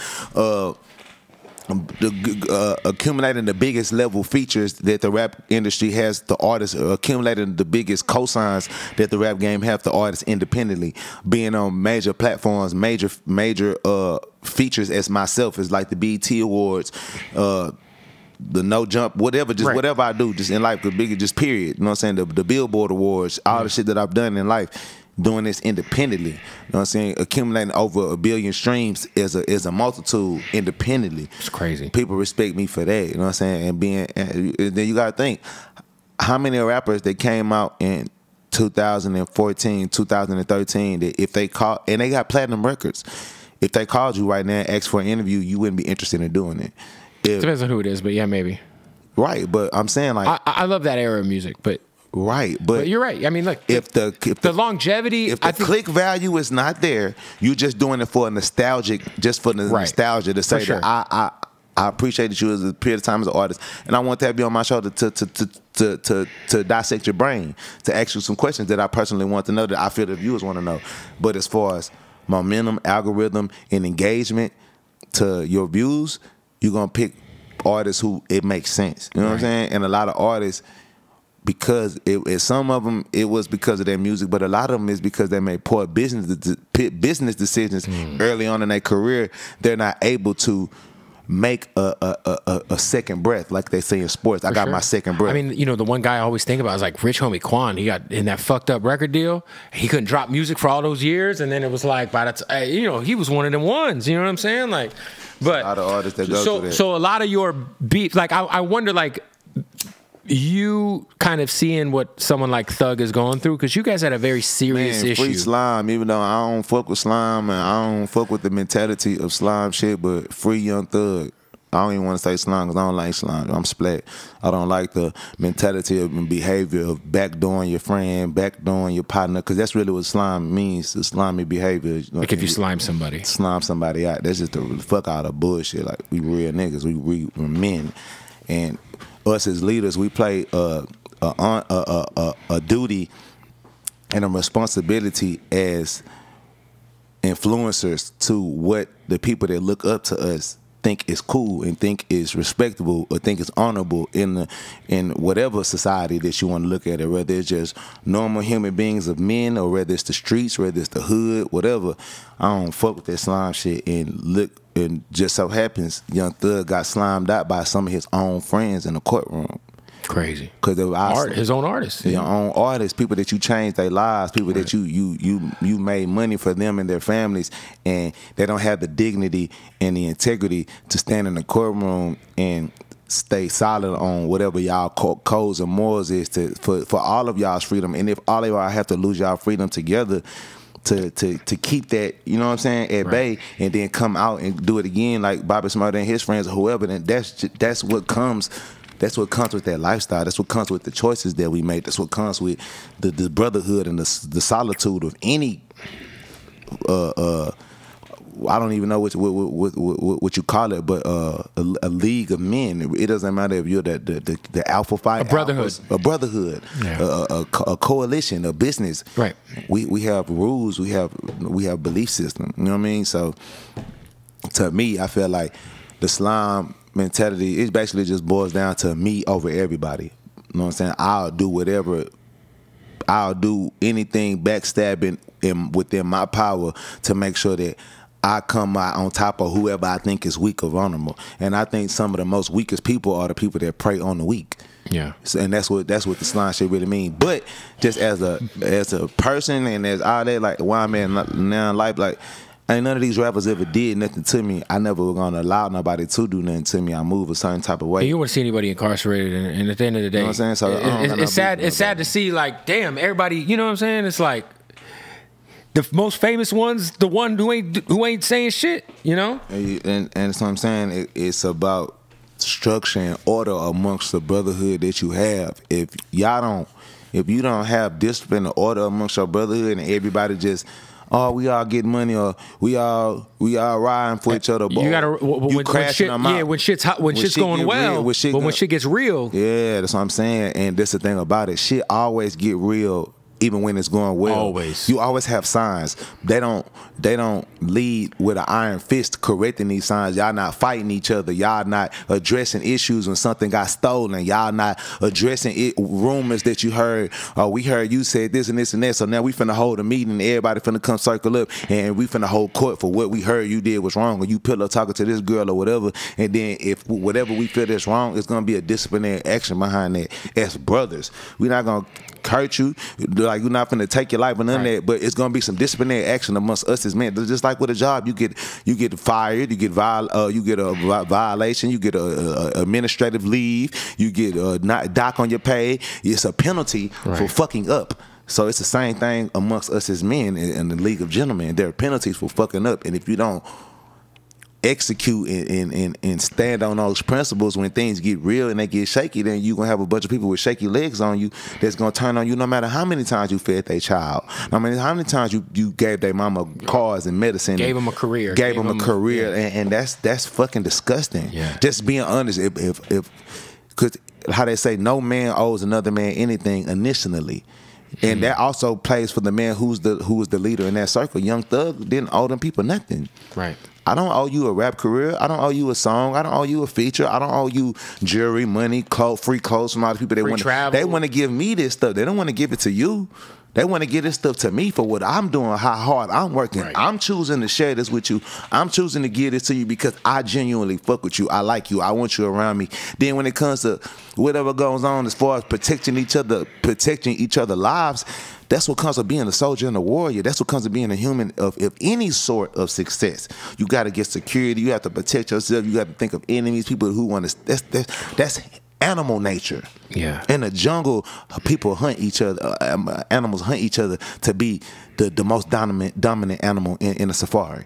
So that should not be a constituency or a point or reason for a person to feel like, well, I'm gonna switch on you when it get real or we get in trouble because I felt like I was doing this and this and that for you in the streets. We all taking sacrifices and chances for each other. Right. We all are taking chances for each other. And and at the end of the day with that situation, obviously a big music enterprise. You know, it's like huge. Yeah, it's like I made everybody a millionaire in music. Everybody has a huge deal. Right. Fuck having the catalog and doing what they did it that way. See, this is one thing about me. I'm a realist. I never hate.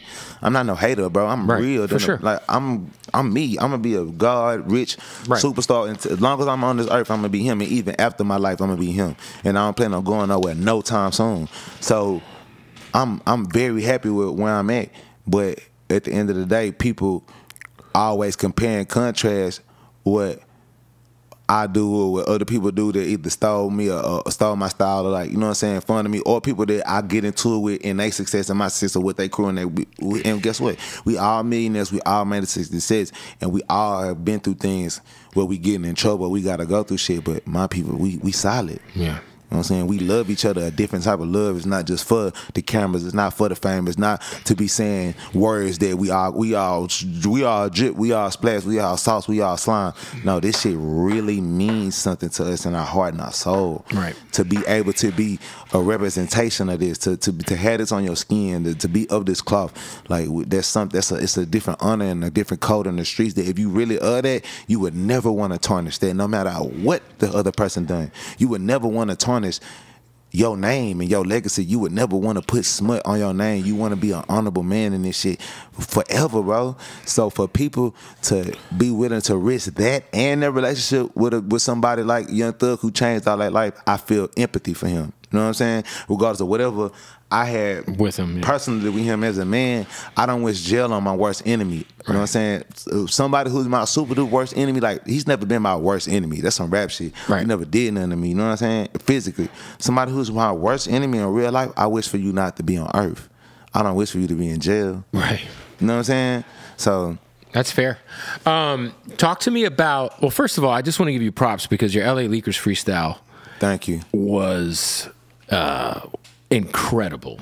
And it was just filled with so much game. You packed so much punch into that, dog. That shit was crazy. I feel like recently, finally, because like you said, you were dropping those freestyles that kind of caught the attention of BET and shit. But I feel like over the last like 24 months or so, people have finally started to give you your flowers and respect in terms of like your talent as a real top tier MC. Obviously, you touring on the road with Griselda and Conway and those guys. That Dangerous Derringer shit is fucking crazy. Thank you. Do you feel like finally you're starting to get your flowers when it comes to just the tier of MC you are? Because you obviously care a lot about the craft of rapping, not just what it can bring you.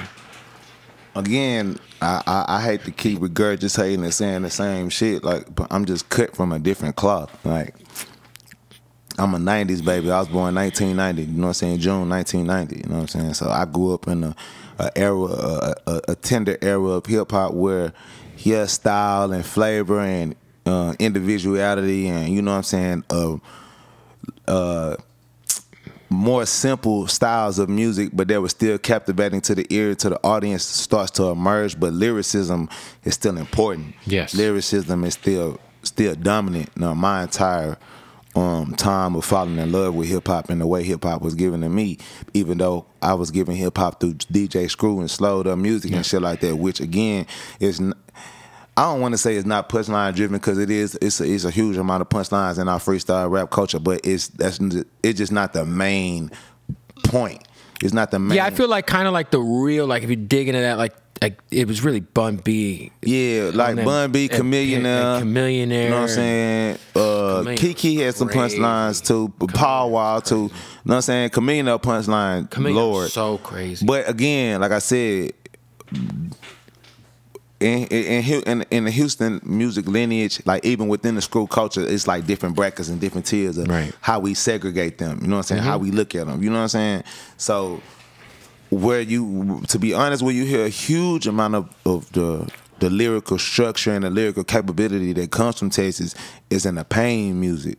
You know what I'm saying? From the likes of the Zeros, the J-Dog, for sure, Bun B, Scarface, Pimp, SPM, like, you know what I mean? Like that's another huge part of Houston culture, and like I'm like the prodigy and the mutant baby of all of that shit. Like I'm the best version of everything Houston was good at. I'm the best version of it. Like, I'm my best lyricist without a question, and like the world been knew that, but it was a combination of me overcoming the black ball and then also me being arrogant. You know, I was young, I was arrogant. A lot of shit I didn't want to do it. Like I was still in the streets a lot. You know what I'm saying? So a lot of publications. I didn't want to come do the interviews, or I didn't want to do the freestyle. I said that earlier. A lot of shit. Sometimes I feel like I may talk too much. So I didn't want to. You know what I'm saying? Right. Younger, I ain't want to do some of the publications that I could have done. The freestyles though, I've been wanting to do a lot of the freestyles that I do now, but I just didn't have the same resources, and that came over time with people giving me my respect from getting it through other ways. So that's why I agree with you at 1,000,000%. Like the reach that I have now with the higher platforms, it's no platform in the world who not only doesn't know me but doesn't want to work with me now. Right. And I had to go a long route of going viral and working hard to do that. But from a lyrical standpoint, like just me being honest with myself and the fans, like just no bullshit. And you can go through my discography and see that shit. You can go through my Sorry for the Sauce mixtapes that I did. Sorry for the Sauce 1, 2, and 3. I think I did 3 of them. It's time to do 4 now. So yeah, I was gonna say, bro, like I'm one of the best rappers that ever come ever. Period. There was like whispers. I feel like because I'm pretty tight with a lot of the Griselda guys. Was there ever like a discussion of you doing an album with Griselda? Yeah, really. I was supposed to do a few albums with Griselda. Like we still work together to this day. Because you on all Derringer beats for an album? No, that's my album. No, Okay. I have. Yeah, that's coming out this year. That's happening. Yeah, that's happening. All Derringer beats. All Derringer beats. That's happening. And I thought you saying like you're just blacking out on all. Yeah, every song. And then what's so crazy about it is the album is 2 years old. Like I did the album 2 years ago. This shit is supposed to been come out. It just going through all the process to release it because it's a sample. It's all samples. Yeah. Yeah. But that's so crazy. Yeah. I been did that shit. That's what I'm saying. Like even when that album dropping, everybody going crazy of it. Like it's still not gonna even reflect the lyrical capability that I have still. But it's a great album and it's gonna do great. But I just get better every day. With, like, I just think and I've been this good too. Like I've been rapping like ghetto gospel and punchlines like this. I'm a battle rapper. Like I come from that. I come from battle rapping and freestyling and.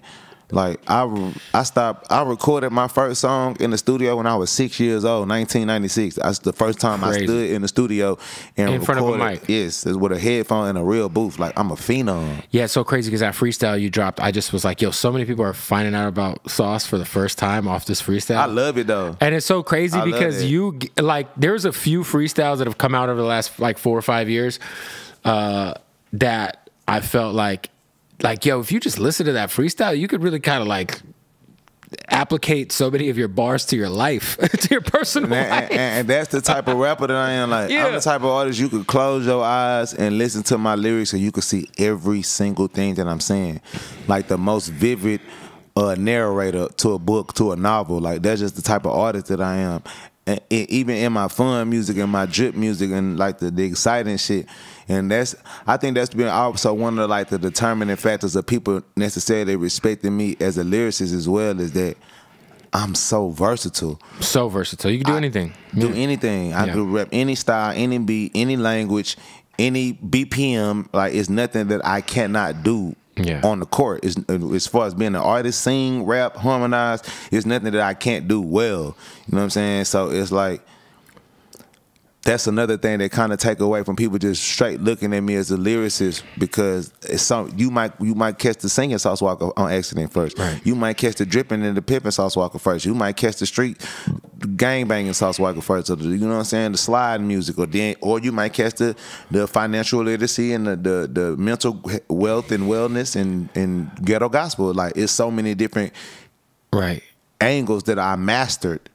So can you break down something you said in your freestyle that I've been seeing a lot of people talk about recently? Yeah. Is how business lines of credit work. And we're talking about, you said financial literacy. Give me the game on if you have an LLC, if you have an S corporation, how can you leverage a business line of credit? And what is that? And how have you been able to kind of, because I've seen a lot of people talking about that's like something that they're doing, like, well, because it's not your, because you say use their money. Absolutely. And to be honest, I hated OPM at first. Other people's money. That's what they call it. Right. And I feel like sometimes you get brainwashed to be like, nah, you do it yourself. Yeah. That David Ramsey shit. Right. They got you just so. Like I said, it's a divine battle. It's like good versus evil. It's do it by yourself, be independent, own everything, and then it's also not to say that if you can't beat them, join them, but that everybody needs somebody. Right. All the greatest companies in the world are not ran by a single person. They're ran by a great team. Correct. Teamwork makes the dream work. You know what I'm saying? So it's like, even though it's like a car, bro. A car ain't nothing but a bunch of tools and pieces of metal and fluid until a human being gets in that motherfucking operator. That's why they trying to change it to autonomous vehicles that drive themselves. And even with that, without the car being connected to the grid and the internet and GPS and all of those servers, that car still not gonna move itself. You see what I'm saying? Right. It's the team, and guess what? All of them components and the human in the car, it's like you could take one component out and it don't work. Right. You take the wheel off, now all of that shit that we were just talking about, it don't work still off a fucking wheel, a tire. You know what I'm saying? So when I look at business from that aspect, it's like, oh, okay, damn. Yeah, it's great to be an owner and to be a self-sufficient business, or, you know what I'm saying, sole proprietor owner, or, you know what I'm saying, business person. That's great. But you got to have a team. You got to let other people make money. You got to let other people eat. You got to do business with other people to expand.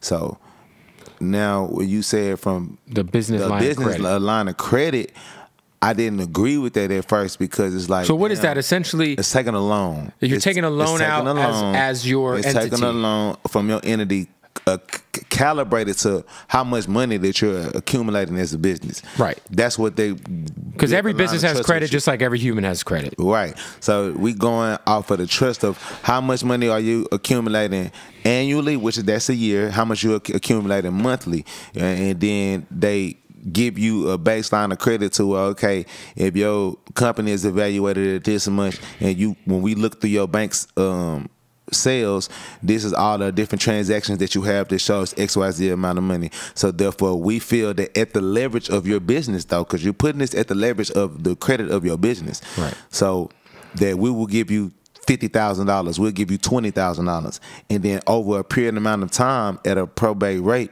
you're supposed to pay that $50,000 back. And when you pay that $50,000 back, they're going to give you an even bigger line of credit.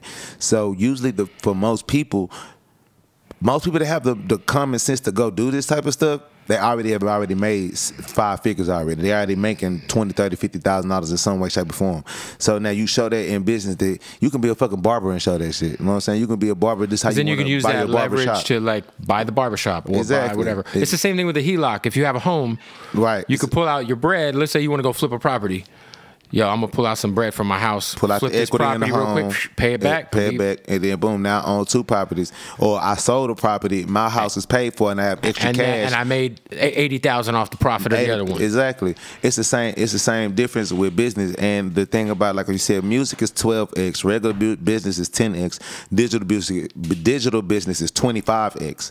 So like if you own a website or something that's thriving to do an app, that's 20. You sell that to no, the app money's crazy. If you can hit on one, it's 25x. It's 25x. If you sell that to a hinge fund or investment fund, that's 25x. Are you fucking with crypto? Yeah, I made a bunch of money in crypto, but I don't like it though. Yeah. But I made money on XRP on some rap shit promo. I was on Ripple too. Ripple. That's why I made my money from Ripple. Yeah. I had a guy. It was like 2017, 2018? 2017. I bought a Maybach off of that shit. 2017. I had a guy. It spiked in December. Listen, I got in. I got in when it was like 30 cents. He got into crypto. He bought Willie D's coin and lost his ass. Shout to the ghetto. I didn't see. I got blessed. I didn't have to buy my coin. But you were early. I was there too. Yeah, I didn't have to buy my coin. That's how I got my Maybach in 2017, 2016, whenever that was, 2017. I had a guy. The XRP Maybach. Right. I did a commercial about it and everything. I had a guy. Like you saying, the rap hustle shit, leveraging the rap hustle. Wow. So you were able, someone hit you to plug the XRP shit. Boom. He had a Telegram class called Winter's Cloud. Oh shit. Yeah, and he had like, I think it was like, I don't know. When he met me, I think he had like 80 students or something. 80 students paying him like $500 a month or some shit. 80 students paying. He was making some cool little money. Right, cool bread. Yeah. And then he also was like a shark on the crypto shit, and he was like doing real good in crypto. He had like a lot of money in crypto, but he only wanted to pay me in crypto, and I hated that shit. So I did the first commercial with him in crypto. I started up the crypto account. We did $40,000 for the commercial. Did a big old commercial for him, talked about the crypto, put our money on the internet, said about all this stuff about crypto. Y'all need to get on crypto, XRP, but follow his class. His class is what taught me how to do it.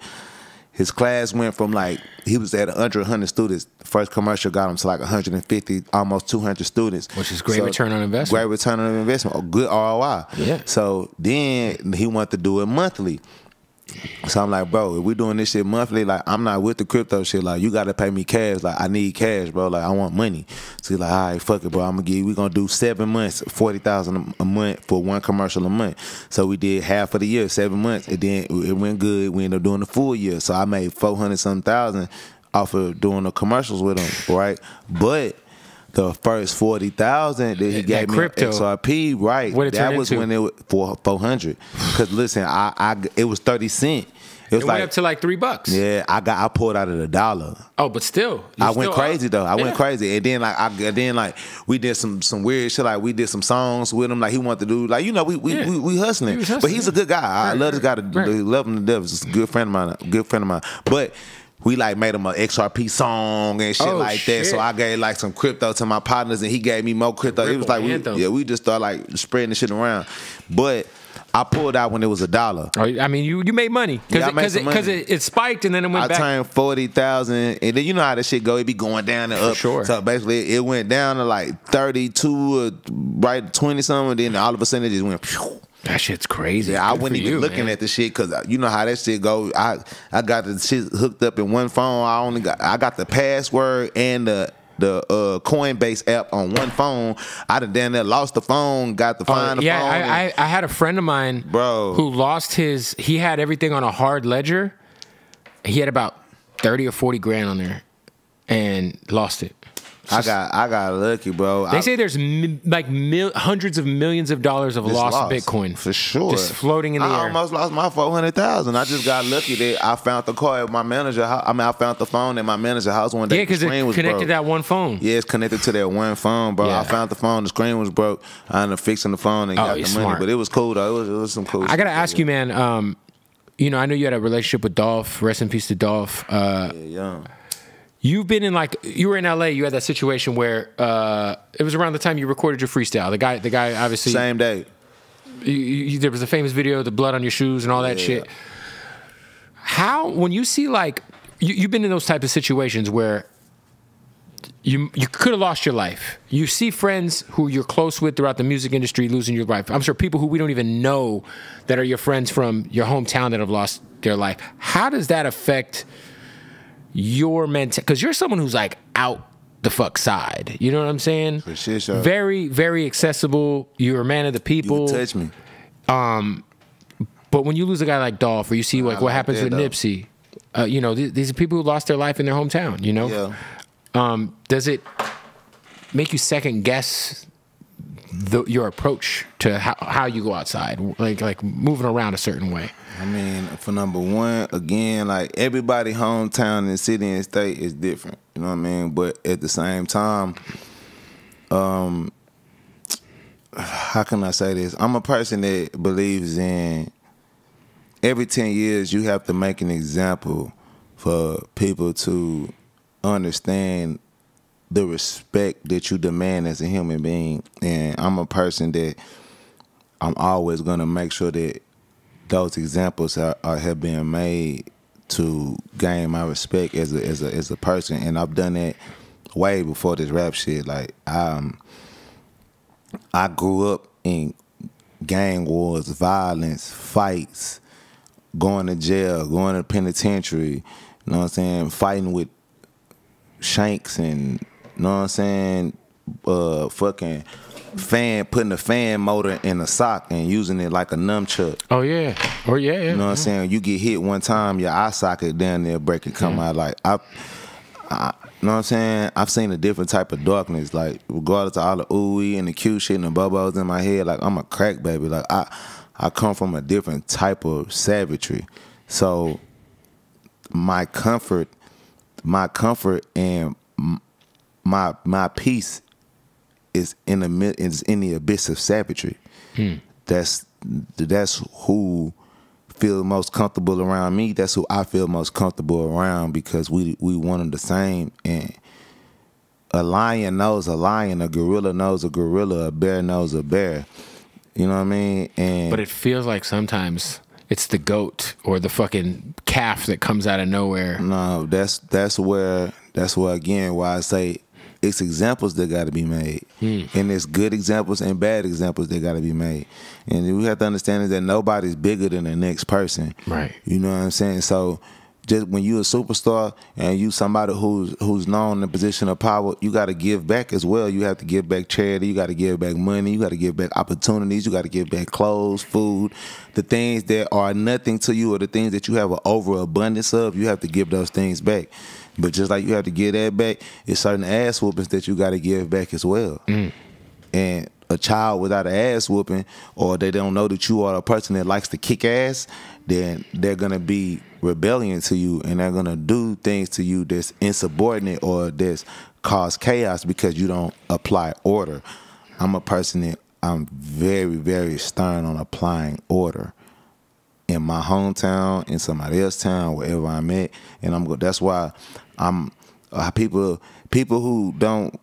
People like when they say that shit about checking in, like if you don't, a person that don't check in or that don't fuck with gangsters and people that's a person that's like minded you, when you go to that city or state, you not like that. Right. You not, or you're coming to this place with all of your resources in lines of defense with you to basically try to. It's not even to use the word intrude. You want to visit this person's land and do what you want to do on their land, but you can't be thinking that you're going to do this permanently and stay here without having some type of a mishap or confusion. And I'm a person that grew up in so much confusion, so much controversy, so much violence that I just know how to weather it and deal with it so well, because that's what my whole like my whole entire childhood, you Google this shit, like you look me up. It's not nothing, like my life is not a secret. Ask around Houston, like Texas, like us, my entire life has been surrounded around violence, and that's rather subsiding violence, engaging in violence, or having the mental capacity and respect to talk in a situation that's very, very dangerous, where we all could lose our lives right now, but I understand how to make conversation and wages of war to where we both can leave and go home, see our families, and gain a level of respect and understanding for whatever the problem was, and get to a resolution to their problem in the midst of war, though. And a lot of artists, a lot of people shy away from that. They don't want to deal with that hands-on. They hear about it or they know it's a problem and they allow the problem to grow. I don't allow problems to grow. Problems have to be, put your hand on the problem. Right. If it's an ant bed, you have to get that ant bed out of your grass, or you need to build an ecosystem where you and ants can live together in peace and harmony. It is interesting because, as you know, everyone's moving to Texas right now. Yeah. So you got I all. love it. Yeah, I mean, it's. I love it. It's crazy. Whether it's Dallas or Houston, it feels like, or Austin. Austin's lit. Yeah, I love you. I love that everybody's coming to Texas. I like it's. People don't want to pay taxes, man, and they want to have. I don't know why people think you come in here and you're not gonna pay taxes. Like, we have taxes. Like, you got property taxes. Yeah, we got. But you ain't got state tax. Nah, we don't have a state tax. You don't the state tax out here is 30%. If you make some money to be in the state of California. Yes. So add that with your federal tax, you're giving half of your money to. Oh yeah, no, that's ridiculous. Yeah, no, we don't have that. That's what. Yeah. Well, I never thought about that, but when you talk about like property tax and that's why Elon's over there making Teslas out there now. Yeah, we got Tesla buildings everywhere, like huge ass Tesla facilities everywhere, all over the state of Texas for sure. Amazon, all of that shit. Yo, I love it though. It's more money. It's like I said, our economy raises, our ecosystem raises. Everything raises when everybody from around the world comes and see how amazing of a place that Texas is and the opportunities that we could create and share together. But it's up to the people that's from Texas to take a leading force and a leading hand in what's going on in the evolution of our state. How you feeling about the Rockets, man? Great young team. I think this Texas period, we got great teams. Like the Houston Texans, we got a great team. C.J. Stroud. They just signed Stephon Diggs. We just got Stephon Diggs. We got a great sports team. You know what I'm saying? We got some good coaching now. I think the Houston Rockets is a great team. Brooks, Green, Van Fleet, Sangoon is a beast. He's my favorite one of all of them. Sangoon's a cold. The center, excuse me, a Turkish motherfucker is balling. Right, that's our Drogic. That's our Joker. Like we. Y'all got you one of them Europeans. He's gonna be that boy. We got us a good Dirk Nowitzki down there. We cool. I like him being there. And then the Dallas Mavericks was just in the championship. And the Rangers just won a World Series. And the Rangers just won a world title right after the Houston Astros won too. So like on all of those spaces, Texas is doing great. That's why I be so passionate about the music part, or why I'm so vocal about it. We talked about, man. I think right now Texas is in good hands. No, right now we doing great. Right now, but it's still more work that need to be done. But right now we doing great. Right now I'm on the fans' ass. Like right now the artist is doing whatever they supposed to be doing. Right now my vendetta or my beef or who I feel need to be corrected is the consumers, the fans, and the party promoters. Y'all, all you party promoters, all you club owners and store vendors and event planners and all that shit, and the fans of people that's from the community, the regular people love the artists that's from and this is not a problem that I really deal with like that because I'm really him, right? But just as a universal growth of my state and my city, it's still greater opportunities that I miss out on as well because it's not enough. See, the hater wants to be the only nigga that's the big popping star. No, nigga, who is Michael Jordan if he don't got nobody else in the NBA to play against? For sure. He just another tall nigga that runs fast and jump high. Yeah. If you don't have competitive nature around you to where the world wants to see what's going on in your backyard, then it means nothing. Right. So even though I'm Sauce Walka and I'm great, Megan Thee Stallion, she's great. Travis Scott, he's great. We all of these great superstar, immense stars of cultural pieces on different levels, but we still need all of the LeJermys and the OTBs and the Maxo Creams and all these other people. We need in the big extra plugs, D-Baby, Peso Pay. We need more of that because I may not be able to knock down the door that you can't knock down. I might not be the person that bring Nike to the city, but you probably do. I might not be the person that could bring fucking Universal Studios or whatever this company was to the city. I think you know, also like bringing the like you said you have that compound space that you could bring people to. No, my shit artists need to do that shit. Oh, it's happening. Everybody ain't got the money to do that shit. No, but I'm talking about the artists that were, you know, obviously there's artists that even still though, this shit costs money, bro. No, I know, but I mean, like, come on, bro. Like, when you got people, you got to think everybody's trying to keep up with the Joneses. They not getting that fat ass check every month. They living off of, I got paid $1 million one time, or I got paid $2 million one time, and I got to stretch out this $2 million until I go on tour and get paid. Hey, man, the people. Like, I feel like it's different. Post Malone has the power. No, yeah, now those guys. That's what I'm saying. But come on, Post moved to Utah. They don't even want to be in Texas. They don't want to be in Texas to deal with the politics. Right. They don't want to deal with that. Right. That's why a person like Sauce Walka is so important. Because I got the millions, I got the power, I got the fame, I got the stardom, I got all that shit to leave Texas in the wind and never look back and get bigger and bigger. But I stay. Right. And I continue to fight and stand and make Texas greater, and I continue to be relevant. I stay rich, I stay balling. What new Cybertruck out, we buying Cybertruck. Rolls Royce out, we buying Rolls Royce. Chains, cars, houses, whatever. I keep my I keep my stats up to the point to where every person that from Houston or from the state of Texas has the same things to be proud of and be happy of that they have, that other people from these other cities and states have. And then I make these other stars acknowledge it and love it and respect it when they come to my city the same way I do to them. And that just needs to be appreciated more all around the city. And you're right, these artists that is making money need to do things to invest into the city and the culture like I'm doing, like having real estate. If you can do it, then do it. But it's hard. I'm paying $7,500 a month for my compound in Houston. On top of having 5 houses that I have, on top of having another compound in Brooklyn, the bills ain't cheap, in Miami. You know what I'm saying? We just talking about to be there. We ain't saying all the bills and all the for sure, all the $80,000 for fucking renovations. What's the name of them? What's some epoxy floors and all this old cool ass shit. You know what I'm saying? Like everybody ain't able. For sure, I get it. But just try. Just try. There it is. Anything coming music-wise? I know you. My album just dropped, man. South Father 2 out right now. South Father 2, a second addition to a series that I started a long time ago that now I'm officially making the series. Most of my music most of my albums are series pieces, yeah. Derringer album on the way?